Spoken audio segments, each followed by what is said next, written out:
seluruh keuskupan di Indonesia diharuskan untuk meniadakan misa peribadatan harian maupun mingguan dan semua ritual peribadatan yang melibatkan dan mendatangkan banyak orang.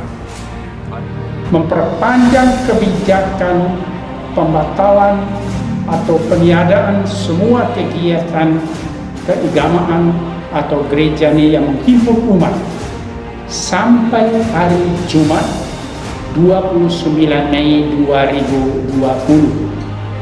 Segala aktivitas gereja yang melibatkan banyak orang ditiadakan.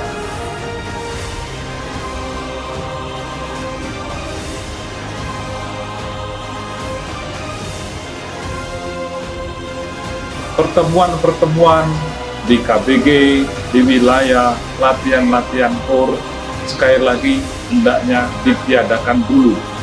Itulah sebabnya untuk sementara waktu kita tidak mengadakan perayaan-perayaan atau pertemuan-pertemuan massal, termasuk perayaan Ekaristi, baik di gereja, di kapel maupun di lingkungan-lingkungan.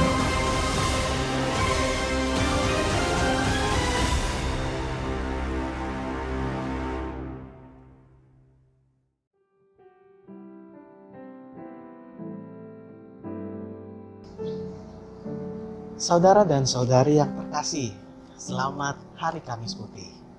Perayaan Kamis Putih kita tahun ini sangat khusus, sangat spesial, karena kita merayakan hari ulang tahun Ekaristi di tengah kebijakan perayaan Ekaristi online atau live streaming. Beberapa saudara dan keluarga menghubungi saya untuk menyampaikan unek-unek mereka, untuk menyampaikan kegalauan mereka tentang kebijakan ini. Sebagian besar dari mereka menyatakan rindu untuk merayakan Ekaristi kembali bersama di dalam gereja. Beberapa dari antara mereka menanyakan pendapat saya tentang perayaan Ekaristi online atau live streaming. Bagaimana dengan Anda? Apakah Anda juga merasakan kerinduan untuk kembali merayakan Ekaristi di gereja? Sebagai seorang imam, saya pasti senang ketika mendengar orang Katolik mengatakan rindu untuk ke gereja ikut Ekaristi. Tetapi di kesempatan yang sangat khusus ini, saya mau mengajak Anda untuk bertanya, apa yang membuat kita rindu datang ke gereja untuk merayakan Ekaristi? Apakah itu hanya sekedar karena setiap minggu kita pasti ke gereja untuk merayakan Ekaristi? Ataukah ada hal-hal mendasar lain yang lebih penting dari sekedar rutinitas yang membuat kita rindu untuk hadir merayakan Ekaristi di gereja? Saya mengajak Anda mempertanyakan hal ini karena bacaan-bacaan yang kita dengarkan dan kita renungkan pada perayaan Kamis Putih sangat menginspirasi kita untuk melihat makna terdalam Ekaristi.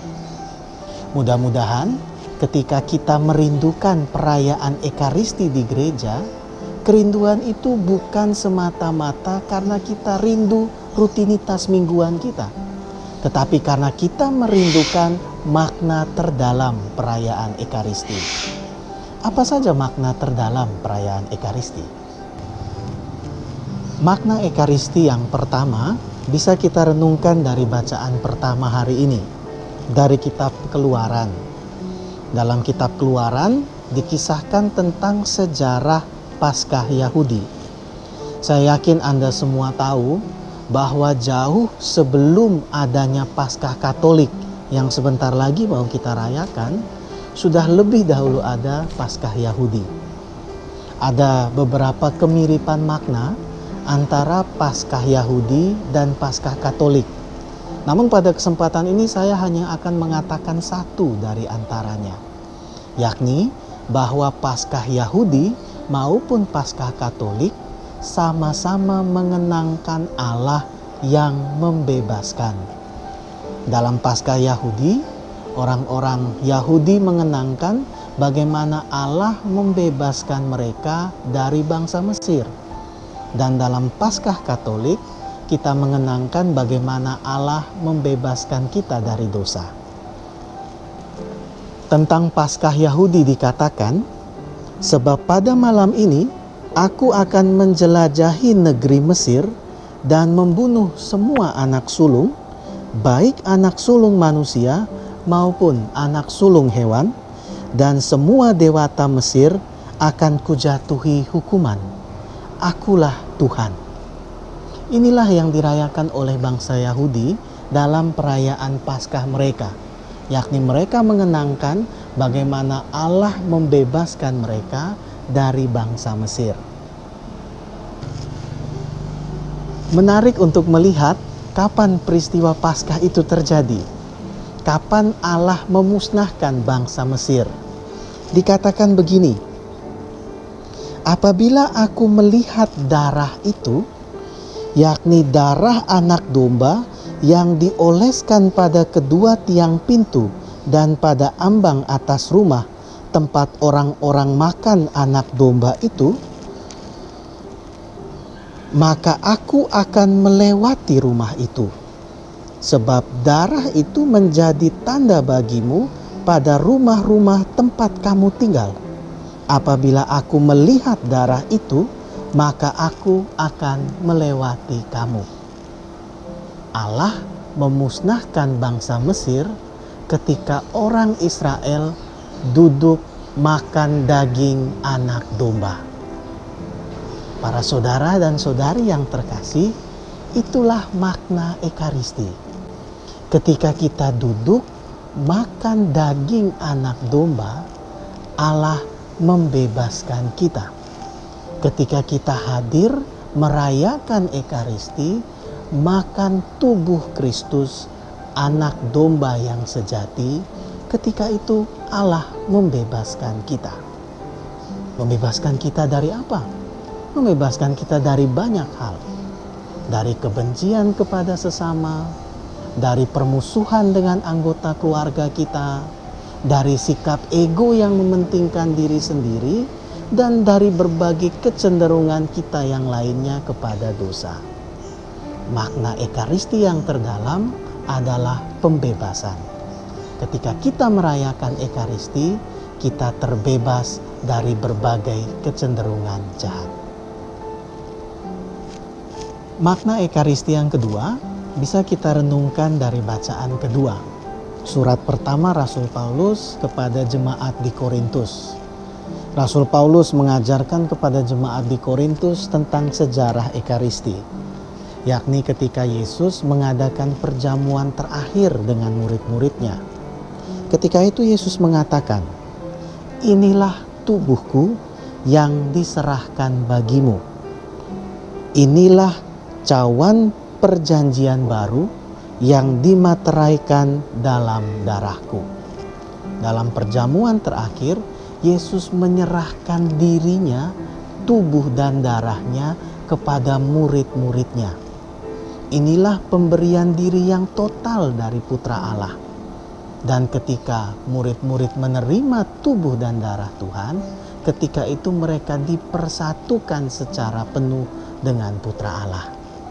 Oleh karena itu saudara dan saudari, makna Ekaristi yang kedua adalah persatuan, di mana dalam Ekaristi kita menerima pemberian diri Putra Allah yang total, dan dengan menyambut tubuh dan darahnya kita dipersatukan secara sempurna dengan Dia.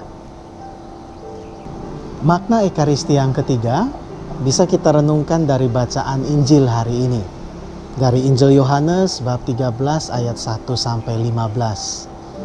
Masih tentang perjamuan malam terakhir, namun pada perikop ini lebih disoroti sisi lain tentang perjamuan itu, yakni tentang sisi pelayanan Tuhan. Dikatakan bahwa dalam perjamuan malam terakhir, Yesus membasuh kaki para muridnya, semuanya. Sehingga ketika Petrus berusaha menghindar, tidak mau dibasuh kakinya, Yesus dengan tegas mengatakan, "Jikalau aku tidak membasuh engkau, engkau tidak akan mendapat bagian bersama aku." Dengan ini Yesus mau semua orang yang hadir dalam perjamuan itu harus merasa dilayani oleh Tuhan, karena setelah itu mereka harus melayani. Lebih lanjut kita dengarkan, Yesus mengatakan, "Mengertikah kamu apa yang kuperbuat kepadamu? Kamu menyebut aku guru dan Tuhan, dan katamu itu tepat. Sebab memang akulah guru dan Tuhan. Nah, jikalau aku Tuhan dan guru membasuh kakimu, maka kamu pun wajib saling membasuh kaki. Sebab aku telah memberikan suatu teladan kepadamu, supaya kamu juga berbuat seperti yang telah kuperbuat kepadamu."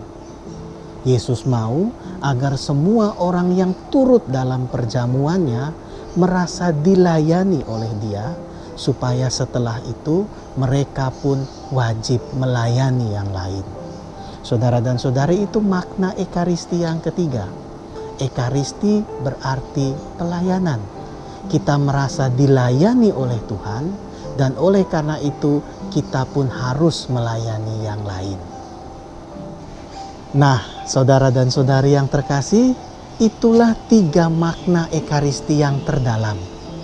Setiap kali kita merayakan Ekaristi, kita harus merasa dibebaskan, dipersatukan, dan dilayani. Sekarang mari kita bertanya kepada diri kita masing-masing.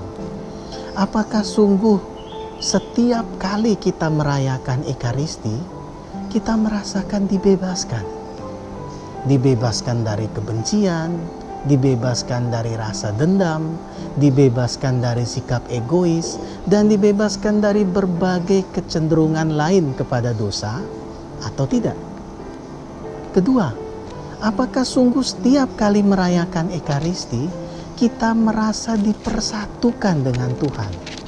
Setiap kali menerima tubuh dan darah Tuhan, kita sungguh merasa bersatu dengan Dia yang mau memberi diri secara total kepada kita, atau tidak?